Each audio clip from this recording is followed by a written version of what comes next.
সুপ্রিয় দর্শক, আসসালামু আলাইকুম। সবাই কেমন আছেন? নিশ্চয়ই অনেক ভালো আছেন। আর এই রমজানে আপনি অনেক বেশি সুস্থতার সঙ্গে ভালো থাকুন, আপনার অন্তরাত্মা অনেক বেশি পবিত্রতা লাভ করুক, এই আশা রেখেই শুরু করছি পূর্বাচল হাভেলি সিটি নিবেদিত রমজানে কর্মজীবী নারী অনুষ্ঠানটি। আপনারা জানেন প্রতিদিন এই অনুষ্ঠানটি অর্থাৎ এই রমজানে প্রতিদিন এই অনুষ্ঠানটি প্রচারিত হচ্ছে বিকেল 3:50 আর প্রতিদিনই আমাদের সঙ্গে একজন কর্মজীবী নারী থাকেন, যার সাথে আমরা কথা বলে একটু জানার চেষ্টা করি তার কর্মপরিকল্পনা, কিভাবে তিনি সমাজ, সংসার, পরিবার আর কর্মস্থল সামলে এতটা সফল হয়েছেন, সেই গল্পই আসলে আমরা মূলত তুলে আনার চেষ্টা করি। আজও তার ব্যতিক্রম হচ্ছে না। আমাদের সঙ্গে রয়েছেন একজন কর্মজীবী নারী, যিনি শিক্ষকতা পেশায় রয়েছেন। তো চলুন আমরা পরিচিত হই তার সঙ্গে, আর পুরো আলাপচারিতায় আপনাদের সঙ্গে থাকছি আমি, উম্মে সাবেরিনা। চলুন পরিচিত হই অতিথির সাথে। আপা, আসসালামু আলাইকুম। ওয়ালাইকুম সালাম। কেমন আছেন আপনি? আলহামদুলিল্লাহ, ভালো আছি। আপু, আমি চাইবো আলাপচারিতায় যাবার আগে আপনার পরিচয়টা আপনি নিজেই দেবেন।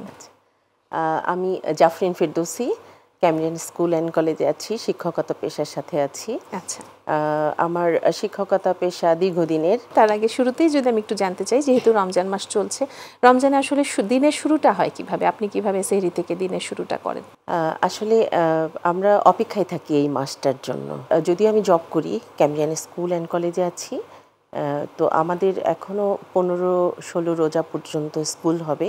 আচ্ছা, তারপরে অথরিটি ডিসাইড করবে আরো বাড়ানো যায় কি কমানো যায়। আচ্ছা। তো যেহেতু একটা রুটিন আমাদের ফলো করতেই হয়, চাকরি, সংসার, তারপরে ঘরের কিছু কাজকর্ম থাকে, ইফতার রেডি করা থাকে। এই সময়টা মনে হয় কাজ একটু বেশি থাকে, যেহেতু সেহরি এবং ইফতারটা বাড়তি যোগ হচ্ছে। যদিও নাস্তার পর্বটা থাকছে না, কিন্তু বাচ্চা থাকলে আবার দেখা যাচ্ছে তাকে নাস্তা করানোর একটা ব্যাপার থাকছে। কিন্তু আমি মনে করি এই সময়টা আসলে মানে রান্নাঘরেই মেয়েদের বেশি সময়টা দিতে হচ্ছে, কারণ ইফতারিতে একটু মানে 2-4 পদ বেশি না হলে মনে হয় যেন ইফতারিটা সম্পূর্ণ হচ্ছে না। আবার ফ্যামিলির এক একজনের পছন্দ এক এক রকম থাকে। কেউ হয়তো দেখা যাচ্ছে এখন অনেকেই সরাসরি ভাত খেতে পছন্দ করে, অনেকে একটু ভাজা পোড়া না হলে মনে হয় ইফতারি অসম্পূর্ণ। অনেকে আবার দেখা যাচ্ছে যে একেবারেই মানে ডায়েট কন্ট্রোলের যে খাবারগুলো একদম মানে ফ্রুটস বা জুস টুস এগুলো দিয়ে শেষ করতে চাইছে। আপনার বাসায় আসলে সেহরি বা ইফতারে কি ধরনের খাদ্যাভ্যাস প্রচলন রয়েছে যদি একটু জানতে চাই? আপনি সেহরিতে কি নিচ্ছেন বা ইফতারিতে কি করছেন? হ্যাঁ, আমি ভাজা পোড়া একেবারে রাখি না, এটা বললে ভুল হবে। ভাজা পোড়া একটু রাখি, কিন্তু কম। ফলের জুসটা করি, আর ফ্রুটস রাখি বেশি, আর বেলের শরবত হোক বা এরকম ফলের কোনো একটা আইটেম রাখি। আচ্ছা, ইফতারির পরে আমি তারাবি পর্যন্ত, এর মাঝখানে আমরা যে সময়টুকু পাই, একসাথে তো ইফতারির সময় অনেক পানি খাওয়া যায় না। যে জিনিসটা আমাদের সবার, আমরা যারা রোজা রাখছি, আমাদের সবার পানির যে একটা চাহিদা থাকে, শারীরিক একটা চাহিদা, সেই পানিটা আমি সবাইকেই রিকোয়েস্ট করব যে ইফতারের পরে মাগরিবের নামাজ পড়েই আমরা তারাবি পর্যন্ত ওই পানিটা খেতে হবে। হ্যাঁ, সারাদিনের যে আমাদের রমজানের যে একটা পানির ঘাটতি, সেই ঘাটতিটা আমাদের তাহলে পূরণ হয়ে যাবে। কারণ আমরা ইফতারের সময় কিন্তু এত বেশি একসাথে খেতে পারি না, বা ঠিকও না। যেহেতু নামাজের ব্যাপারটা রয়েছে, তারাবির ব্যাপার রয়েছে, সেক্ষেত্রে নামাজ পড়তে গিয়ে আবার শারীরিকভাবে বেগ পেতে হতে পারে। এই কারণে অল্প অল্প করে পানিটা অবশ্যই নেওয়া উচিত, যেহেতু আমরা প্রায় 16-17 ঘন্টা বা 15 ঘন্টা পানাহার থেকে বিরত থাকছি।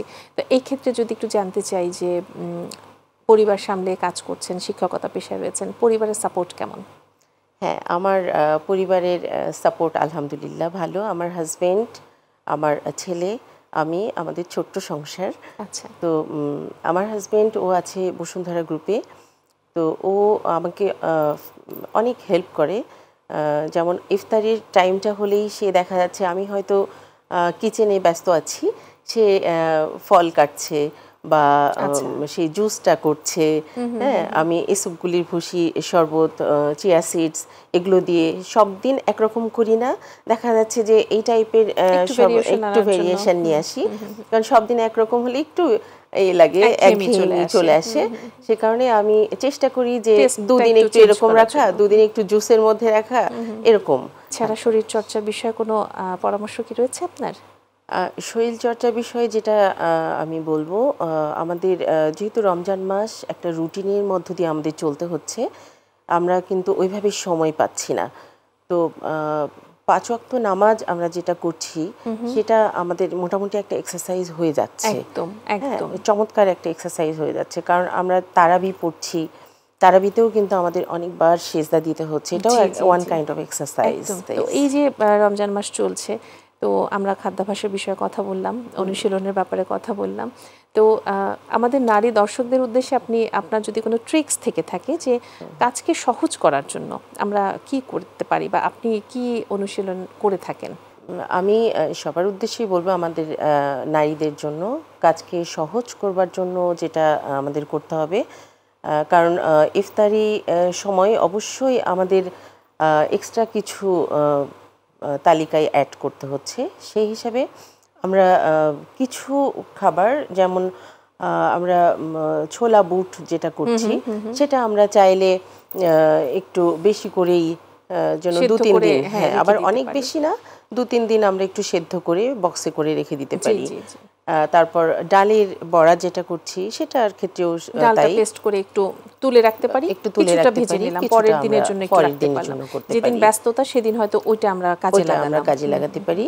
আর যদি বেগুনির কথা বলি, বেগুন তো আর কোনো প্রসেসে লাগছে না, জাস্ট ওটা ইনস্ট্যান্ট হয়ে যাচ্ছে, এটা করা যেতে পারে। এই যে রমজান মাস চলছে, তো এই রোজা, এর আগেও তো বিগত বেশ কিছু রোজা আপনি পার করে এসেছেন, তো একদম ছোটবেলার দিকে যদি যাই, ওই রমজানগুলোকে আসলে কতটা মিস করেন যখন বাবা মার সঙ্গে ছিলেন বা নিজেই স্টুডেন্ট ছিলেন, এখন তো শিক্ষক রয়েছেন, নিজে যখন স্টুডেন্ট ছিলেন, ছোট ছিলেন, ওই রমজানগুলোকে আসলে কতটা মিস করেন?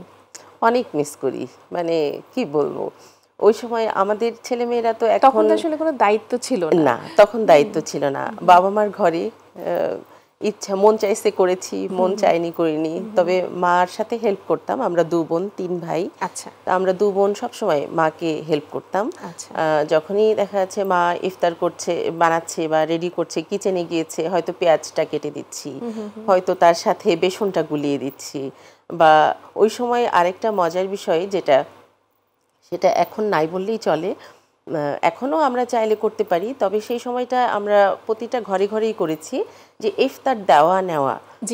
আমরা কিন্তু ছোটবেলায় আমার মনে আছে যে ইফতার রেডি করে দিত আম্মু, আর আমার আব্বু চাইতেন যে তার পাড়া প্রতিবেশী প্রতিদিন 1 ঘর 2 ঘর দিয়ে তারপরে নিজে ইফতারটা করা। এটাই কিন্তু আসলে নিয়ম, এটাই নিয়ম, যে আশেপাশে আমার পাড়া প্রতিবেশী কেউ অভুক্ত রয়েছে কিনা, কিংবা না থাকুক অভুক্ত, আমি যা খাচ্ছি সেও সেটাই শেয়ার করি, সেটা একটু শেয়ার করে। দেখা যায় অনেক সময় আমরা আমাদের প্রতিবেশীদের বাসায় কর্মব্যস্ততার কারণে যেতে পারছি না, হ্যাঁ, কিন্তু এটা চমৎকার একটা মাধ্যম। খাওয়াটা তো বড় কথা না, কিন্তু এই যে তার পরিবার থেকে একটা জিনিস এসেছে, এটাই কিন্তু অন্তর থেকে, অন্তরের অন্তঃস্থল থেকে একটা ভালোবাসা বা আত্মিক একটা চলে আসে। ঠিক তাই, ঠিক তাই। আর কারণ আসলে আমাদের এটা মাথায় রাখা উচিত যে আত্মীয় স্বজনকে আমরা দেখছি, ঠিক আছে, কিন্তু আমি যখন আমার বাসায় যখন একটা বিপদ হচ্ছে, আল্লাহ না করুক, সবার আগে কিন্তু আমার প্রতিবেশী দৌড়ে আসবে। আমার আত্মীয় হয়তো অনেক দূরে, সে অনেক ক্ষমতাশীল, কিন্তু আসবে কিন্তু অনেক পরে, আমার আশেপাশে ডানে বামে যারা রয়েছে, আমরা যদি একটু তাদের খোঁজ খবর রাখি যে পাড়া প্রতিবেশী কে রয়েছে, তাকে একটু নিজের সাথে শেয়ার করি, একদিন তার সাথে ইফতার করলাম, একদিন তাকে ডাকলাম, এর মাধ্যমে কিন্তু সৌহার্দ্য বাড়ে। ইসলাম কিন্তু সৌহার্দ্যের কথা সব জায়গায় বলে, যে মুসলমান কাঁধে কাঁধ মিলিয়ে মুসলমান কেন, এই জন্যই যে যে যার মানে প্রত্যেকের বিপদে যেন, আমিও কিন্তু রাত 2টার সময় একজন অসুস্থ, আমার পাশে কেউ অসুস্থ হলো, আমি যেমন তার বেলায় এগিয়ে যাব, সেও কিন্তু সবার আগে সে আসবে। অবশ্যই। আবারও যদি একটু রমজান প্রসঙ্গে আসি, আমরা তো 14-15 ঘন্টা পানাহার থেকে বিরত থাকছি, তো এই যে এত সময় আমাদের না খেয়ে বা আল্লাহর সন্তুষ্টি অর্জনের জন্য আমরা যে সিয়াম সাধনা করছি, রোজা রাখছি, পাশাপাশি কাজও করছি, আপনি তো শিক্ষকতা পেশায় রয়েছেন, এই যে এত সময় না খেয়ে থেকে বাচ্চাদেরকে পড়ানো, টিচিং প্রফেশনে যেটা হয় যে আমাদের অনেক কথা বলতে হয়, এই ক্ষেত্রে কোনো বেগ পেতে হয়? থ্যাংক ইউ, চমৎকার প্রশ্ন। যেহেতু আমি শিক্ষকতা পেশার সাথে আছি, অবশ্যই আমাদের রুটিনের মধ্যে 3-4টা ক্লাস নিতেই হয় রেগুলার। আচ্ছা, প্রতিদিন? তো যেমন আমি গতদিনই ধরেছি, আমার 4টা ক্লাস ছিল, তো সেই ক্ষেত্রে আমাকে তো স্টুডেন্টদের লেকচার দিতেই হয়। তো অবশ্যই লেকচার দিতে দিতে আমার গলা শুকিয়ে আসে, ওই যে বললাম পানির যে বিষয়টা, সেটা আমাদেরকে খেয়াল রাখতে হবে। ওই যে ইফতারের পর থেকে সেহরি পর্যন্ত আমরা যদি অল্প অল্প পানি খাই, আমাদের পানির যে এটা। আর যদিও এখন ফল ফ্রুটসের একটু এক্সপেন্সিভ, তারপর আমরা চাইলে আমাদের দেশীয় ফলগুলো খেতে পারি, সেগুলোর মাধ্যমেই আমরা আমাদের শারীরিক যে দিনের বেলা যে পানির চাহিদাটা এটা পূরণ করতে পারি। আচ্ছা আচ্ছা, ফলের কোনো জুড়ি নাই, ফল ফ্রুটস খেতেই হবে। আর আমাদের মহানবী সাল্লাল্লাহু আলাইহি সাল্লাম তিনি কিন্তু ইফতারের সময় খেজুর দিয়ে তিনি শুরু করতেন। হ্যাঁ, খেজুর দিয়ে শুরু করতেন। আমরা চাইলে আমাদের খাদ্য তালিকায় খেজুর, সেটাও আমাদের অনেক ঘাটতি পূরণ করে। খেজুরটা প্রচুর এনার্জি দেয়, কিন্তু প্রচুর এনার্জি দেয়, এবং আমাদের নারীদের আমি মনে করি এনার্জির অনেক দরকার, যারা বিশেষ করে কর্মজীবী। এবং আসলে আমি এখানে আরেকটি কথা উল্লেখ করতে চাই, শুধু আমরা কর্মজীবী নারী বলি ঠিকই, বাসায় যারা রয়েছেন, যারা পুরোদস্তুর গৃহিণী, তারাও কিন্তু কর্মজীবী নারীর চাইতে কম কিছু নয়। আমাদের একটা কর্মঘণ্টা আছে, তাদের কোনো কর্মঘণ্টা নেই। তারা কিন্তু ননস্টপ 24 ঘন্টাই কাজ করেন, ঘুমানো বাদে। ঘুমাতে যাবার আগেও মশারিটা টাঙানো তার কাজ, কিংবা ওয়াশরুমের দরজাটা বন্ধ করা তার কাজ, কিংবা বাচ্চাটা ঠিকমতো ঘুমাচ্ছে কিনা, হাজবেন্ড সব ঠিক, মানে সবকিছু শুরু এবং শেষ সবকিছু তাকে করতে হচ্ছে। আমরা অফিসের টাইম শেষ, কতক্ষণে বাসায় যাবো, এরকম একটা টেন্ডেন্সি থাকে না, বাসায় গিয়ে তাদের কিন্তু এই জিনিসটা নেই আসলে। কাজেই কর্মজীবী আমরা সবাই, ঘরে বাইরে যারা ঘরে করছে তারাও কর্মজীবী, সবাই আসলে কর্মজীবী নারীর মধ্যেই পড়ছি। আপনার ভীষণ ভালো লাগছে কথা বলে। এবারে যদি একটু জানতে চাই যে আপনার স্টুডেন্টরা যারা রয়েছে, তাদেরকে আপনি আসলে এই যে রমজানে তাদেরকে বিশেষ ধর্মীয় কোনো শিক্ষা দিয়ে থাকেন কিনা? অবশ্যই, চমৎকার প্রশ্ন। আমার শিক্ষার্থী যারা আছে, অবশ্যই তাদেরকে আমি রোজা ঠিকমতো করছে কিনা সেটা অবশ্যই খেয়াল রাখছি। আর তারা রোজা শুধু রাখলে হবে না, নামাজ পড়তে হবে। হ্যাঁ, নামাজ পড়তে হবে, যে 5 ওয়াক্ত অবশ্যই নামাজ পড়বে। রমজান মাস অনেক বরকতের একটা মাস। হ্যাঁ, এমনি নর্মাল দিনে আমরা যে সোয়াব, তার 70 গুণ সোয়াব হচ্ছে এই রমজান মাসে। শুধু আমার শিক্ষার্থী না, আমি সকলের উদ্দেশ্যেই আমার বিনীত রিকোয়েস্ট যে আমরা সারা বছর হয়তো বা নামাজ পড়ছি, কেউ পড়ছি না, সময়ে কাজের দোহাই দিয়ে হয়তো আমরা আমাদের করছি, কিন্তু রমজান মাসটা অনেক বরকতের একটা মাস। এই মাসে আমি বিনীত রিকোয়েস্ট করব সবাইকে রোজা ঠিকমতো করবার, নামাজ ঠিকমতো করবার।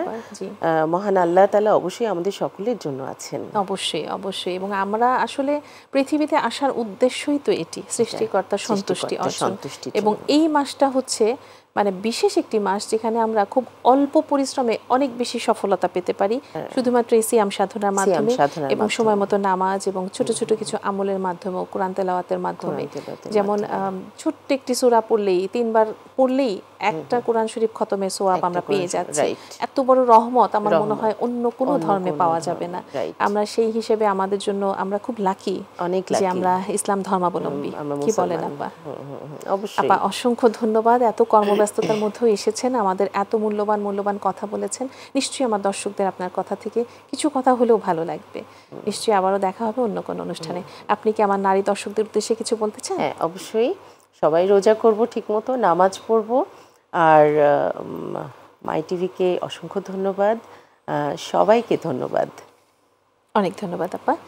সুপ্রিয় দর্শক, আপনারা দেখছেন পূর্বাচল হাভেলি সিটি নিবেদিত রমজানে কর্মজীবী নারী। আজ আমাদের সঙ্গে ছিলেন একজন কর্মজীবী নারী, যিনি তার শিক্ষকতা পেশা দিয়ে বিভিন্ন ধরনের ইনফরমেশন আপনাদের সামনে তুলে ধরার চেষ্টা করেছেন। শিক্ষকতায় রয়েছেন দীর্ঘ 15 বছর।